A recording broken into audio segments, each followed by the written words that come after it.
আমি তোমাকে পরিবেশ রসায়ন থেকে নেক্সট 10 মিনিটে আমি তোমাকে ডাল্টনের আংশিক চাপের সূত্র টপিকটা পড়ায় দিব। এই ডাল্টনের আংশিক চাপ সূত্র থেকে যদি সিকিউ এমসিকিউ না আসে, এসএসসি পরীক্ষাই হবে না। জাস্ট 5 মিনিট সিকিউ তুমি 10 নাম্বার কমন পাবা। এই একটা কনসেপ্ট থেকে 10 নাম্বার কমন। ওকে, আসসালামু আলাইকুম ওয়া রাহমাতুল্লাহি ওয়া বারাকাতুহু। প্রিয় শিক্ষার্থীরা, শান্তি বর্ষিত হোক সকল হৃদয়ে। আমাদের পরিবেশ রসায়ন চ্যাপ্টারের উপর আজকে একাডেমিক ক্লাস শেষ হলো এসএসসি 26 ব্যাচের। সো আমার কাছে মনে হলো যে স্টুডেন্টরা যদি একটু টেকনিক্যালি পড়ে তাহলে কিন্তু দেখো কেমিস্ট্রিতে এ প্লাস পাওয়া সবচেয়ে সহজ, ইন্টারমিডিয়েটে সবচেয়ে সহজ কেমিস্ট্রিতে এ প্লাস পাওয়া। আমি তোমাকে পরিবেশ রসায়ন থেকে নেক্সট 10 মিনিটে আমি তোমাকে ডাল্টনের আংশিক চাপের সূত্র টপিকটা পড়ায় দিব। শুধু সিকিউ না, তোমার এমসিকিউ কমন পড়বে, তোমাকে এমনভাবে পড়ায় দিব। অর্থাৎ এমসিকিউ সিকিউ দুইটাই কমন পড়বে। এই ডাল্টনের আংশিক চাপ সূত্র থেকে যদি সিকিউ এমসিকিউ না আসে, এসএসসি পরীক্ষাই হবে না। এইচএসসি পরীক্ষা হবেই না। আমি জাস্ট একদম 100% বলে দিলাম যে পরীক্ষাই হবে না। তুমি কোশ্চেন খুললেই দেখবা ডাল্টনের আংশিক চাপ সূত্র, হায় আল্লাহ এটা কি। এমসিকিউ খুললেই দেখবা ডাল্টনের আংশিক চাপ সূত্র, এটা ছাড়া পরীক্ষা হয় না। এখন খেয়াল করি, দেখো ডাল্টনের আংশিক চাপ সূত্রে তোমার অনেক কথা বলা আছে, আমরা সেসব কথায় না দেই, সেগুলো তুমি পড়ছো বইতে, তোমার টিচার তোমাকে পড়াইছে। বাট বেসিক যে জিনিসটা সেটা হলো আংশিক চাপ ইকুয়াল টু মোট চাপ ইন্টু মোল ভগ্নাংশ। মোট চাপ ইন্টু মোল ভগ্নাংশ। এখন কোশ্চেনে মোট চাপটা সবসময় দেয়া থাকে, মোস্ট অফ দ্য টাইমই দেওয়া থাকে। বেসিক্যালি মোল ভগ্নাংশ তোমাকে বের করতে বলে। তো তোমাকে এরকম একটা কোশ্চেন দেওয়া থাকবে, ধরো একটা পাত্রের মধ্যে, ধরো একটা সিলিন্ডারে নাইট্রোজেন এবং হাইড্রোজেন গ্যাস আছে। নাইট্রোজেন আছে 56 গ্রাম, হাইড্রোজেন আছে 4 গ্রাম। প্রথমে 1 নাম্বার যে কাজটা করতে হবে, স্টেপ 1 তুমি মোল সংখ্যাটা বের করে নিবা। এখন দেখো, মোল সংখ্যা বের করার নিয়ম হচ্ছে যত গ্রাম কোশ্চেনে দেওয়া থাকে সেটাকে তুমি, যেহেতু এটা কি অনু, আণবিক ভর দিয়ে ভাগ করে দাও। যদি পরমাণু হইতো পারমাণবিক ভর দিয়ে ভাগ করে দিতা, তাইলে 2 মোল। নাইট্রোজেনের আণবিক ভর কত? নাইট্রোজেন 14 দুগুণে 28, ঠিক আছে, এটা তো তোমরা জানো যে নাইট্রোজেনের আণবিক ভর কত? 14 ইন্টু 2। যদি অণু থাকতো তখন তুমি অণু হিসাব করতা। আর এটা কত? 1 ইন্টু 2, তাহলে কত হলো? 2 গ্রাম। তাহলে তুমি 2 দিয়ে ভাগ দিয়ে দিবা। উপরে বসাবা কোশ্চেনে যত দেওয়া থাকে, আর নিচে বসাবা তোমার এই আণবিক ভরটা। নিচে কি আণবিক ভরটা বসাবা, তাহলে বের হলো। তাহলে টোটাল কত মোল? টোটাল হচ্ছে 4 মোল। টোটাল কত মোল? টোটাল হচ্ছে 4 মোল। টোটাল হচ্ছে 4 মোল। ওকে, তাহলে 4 মোল। এখন একটু খেয়াল করি, আমাদেরকে এখানে বের করতে বলছে এই পাত্রে নাইট্রোজেন এবং হাইড্রোজেনের আংশিক চাপ কত। সো আংশিক চাপ বের করতে হলে আমার লাগবে হচ্ছে মোল ভগ্নাংশ। সো আগে মোল ভগ্নাংশ বের করো। তাহলে নাইট্রোজেনের মোল ভগ্নাংশ, কেমনে বের করবো? সিম্পল ব্যাপার, নিচে বসাবা টোটাল মোল। টোটাল কত মোল আছে? টোটাল মোল হলো 4। উপরে বসাবা নাইট্রোজেনের কত মোল? নাইট্রোজেনের মোল হলো 2। সেম ভাবে হাইড্রোজেনের ক্ষেত্রে নিচে বসাবা টোটাল, নিচে টোটালটা বসাবা। টোটাল কত মোল? টোটাল মোল হলো 4। উপরে বসাবা হাইড্রোজেনের মোট সংখ্যা কত? তাহলে হাইড্রোজেনের মোল কত? হাইড্রোজেনের মোল হলো কত? 2। হয়ে গেল, হয়েছে কিনা? ওকে, তাহলে এখানে মোল ভগ্নাংশ বের হয়ে গেল। এবার দেখো, আমাদের বের করতে বলছে আংশিক চাপ। তাহলে আংশিক চাপ কি? মোট চাপ ইন্টু মোল ভগ্নাংশ। আমরা যেহেতু এটা তোমার হিসাব করেই দিছি, দ্যাটস ওয়াই দুইটারই সেম আসছে, হাফ মোল করে আসছে। হ্যাঁ, হাফ মোল করে। এবার জাস্ট এখানে বসায় দাও। তাহলে মোট চাপ ইন্টু মোল ভগ্নাংশ। মোট চাপ কোশ্চেনে দেওয়া আছে, এই যে দেখো কোশ্চেনে দেওয়া আছে তোমার 1। তো এটাকে বসায় দাও, তাহলে আনসার চলে আসছে, সেম আনসার। ওকে, তো এরকম একটা কোশ্চেন তোমাকে কিন্তু দিবে। তুমি অনুশীলনের এমসিকিউ খোলো, দেখবা যে এরকম তুমি প্রায় অ্যাটলিস্ট 10টা তুমি এমসিকিউ পাবা। বিগত সালে তুমি অ্যাডমিশন কোশ্চেন সলভ করতে যাও, অ্যাটলিস্ট 100টা তুমি এরকম কোশ্চেন পাবা। সো এই একটা কনসেপ্ট থেকে তোমার জাস্ট বুঝতে হবে, আর কিচ্ছু না। ওকে, এই একটা কনসেপ্টই এনাফ। এটা গেল এমসিকিউর জন্য। এবার আসো আমরা যদি সিকিউ সলভ করি, জাস্ট 5 মিনিটও লাগবে না, জাস্ট 5 মিনিট দেখবা যে সিকিউ তুমি 10 নাম্বার কমন পাবা। কত নাম্বার? 10 নাম্বার।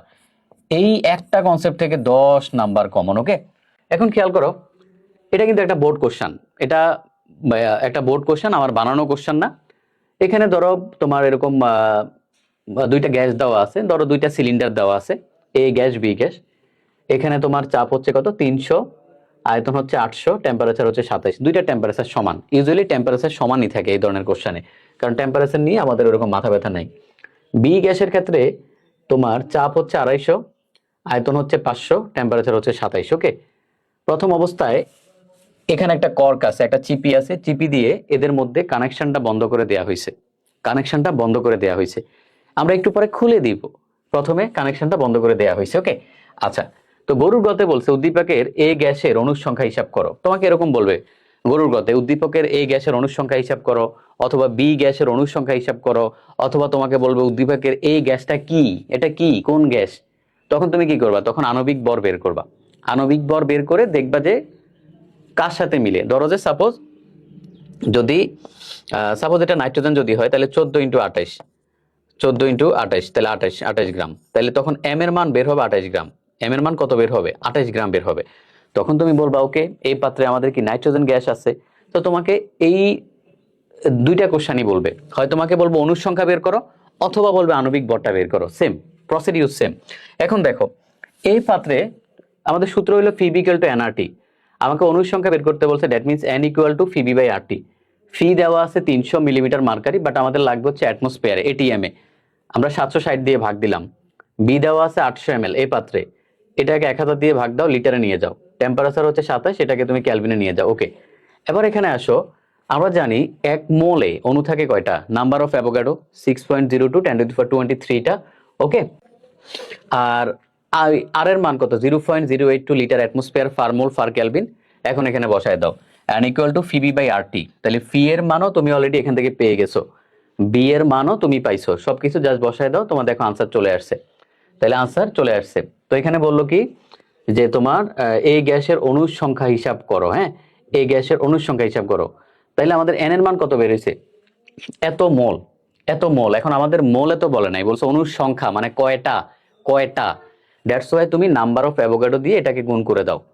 এটা হচ্ছে মোল। তোমার কাছে মোলে চায় নাই, তোমার কাছে চাইছে কি, কয়টা, কয়টা চাইছে। তাহলে কি করবা? জাস্ট নাম্বার অফ অ্যাভোগাড্রো দিয়ে গুণ দিয়ে দিলে এখানে একটা আনসার চলে আসবে। এটা হলো গরুর গতে ছিল। এই কোশ্চেনটা তোমার কাছে মানে ঘুরে পেঁচায় আসতে পারে। সেটা হলো তোমার কাছে যে আণবিক ভর চাইতে পারে, যে আণবিক ভর কত, তোমার কাছে আণবিক ভর চাইতে পারে। তখনও তুমি ঠিক এভাবেই করে ফেলবা। তখন জাস্ট একটু এক্সট্রা কাজ করবা। সেটা কি করবা?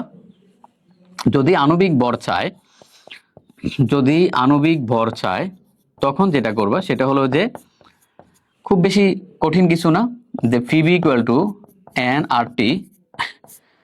সেখান থেকে ফিবি ইকুয়াল টু এন মানে কি, এম মানে হলো তোমার মোল সংখ্যা, এন মানে কি মোল সংখ্যা। তাহলে ধরো M by M, M by R টি।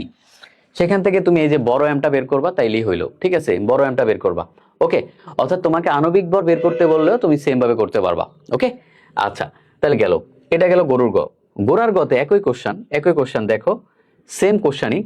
গোড়ার গতে তোমাকে বের করতে বলছে যে স্টপ কর্কটি খুলে উভয় গ্যাসকে মিশতে দিলে গ্যাস মিশ্রণের মোট চাপ কত হবে। এবার আমি এই স্টপ কর্কটা খুলে দিলাম, যেটা গরুর গতে বন্ধ ছিল।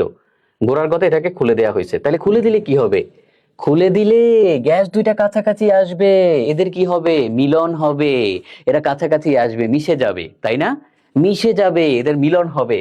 তাহলে দেখো, তাইলে তো প্রথমে আমরা যেটা করব, আমরা এই গ্যাসের ক্ষেত্রে আমরা দেখবো ফি ওয়ান কত। ওকে, ফি ওয়ান দেওয়া আছে এত, এটাকে 760 দিয়ে ভাগ দিয়ে এটিএম এ নিব। বি ওয়ান দেওয়া আছে 0.8 লিটার, এটা আমরা আগের ম্যাথ থেকে পাই, যে 0.8 লিটার। তারপরে টেম্পারেচার হচ্ছে 300 ক্যালভিন, মানে 27 কে 300 ক্যালভিন লিখলাম। এগুলো আমরা গরুর গ থেকে পাই। বি এর ক্ষেত্রে দেখো ফি টুটা দেওয়া আছে, বের করো। তোমার বি টু হচ্ছে 0.5, 1000 দিয়ে ভাগ দিলে টি টু হচ্ছে সেম 300 ক্যালভিন। ওকে, তাহলে এটাকে ধরো ফি ওয়ান বি ওয়ান, এটাকে ধরো ফি টু বি টু, যেহেতু আমাদের টেম্পারেচার সমান। এখন তাহলে মিশ্রণের আগে ফি ওয়ান বি ওয়ান প্লাস হচ্ছে ফি টু বি টু, এটা হচ্ছে মিশ্রণের আগে, মানে যখন তোমার স্টপ কর্কটা খোলা ছিল না, যখন খোলা ছিল না, আলাদা আলাদা ভাবে, তখন আমরা আলাদা আলাদা ভাবে এদের ফি ওয়ান বি ওয়ানটা হিসাব করছি। তাহলে আলাদা আলাদা ভাবে মিশ্রণের আগের অবস্থা দেখো, এরা তখন মিশে নাই। এখন যখন মিশে যাবে তখন কি হবে? বেসিক্যালি আয়তনটা মিশে যায়, অর্থাৎ এখানের আয়তন এখানের আয়তন এরা হচ্ছে মিশে যাবে। সো মোট আয়তন হবে 0.8 প্লাস 0.5, অর্থাৎ 1.3 লিটার। অর্থাৎ এই আয়তন মিশে যাবে।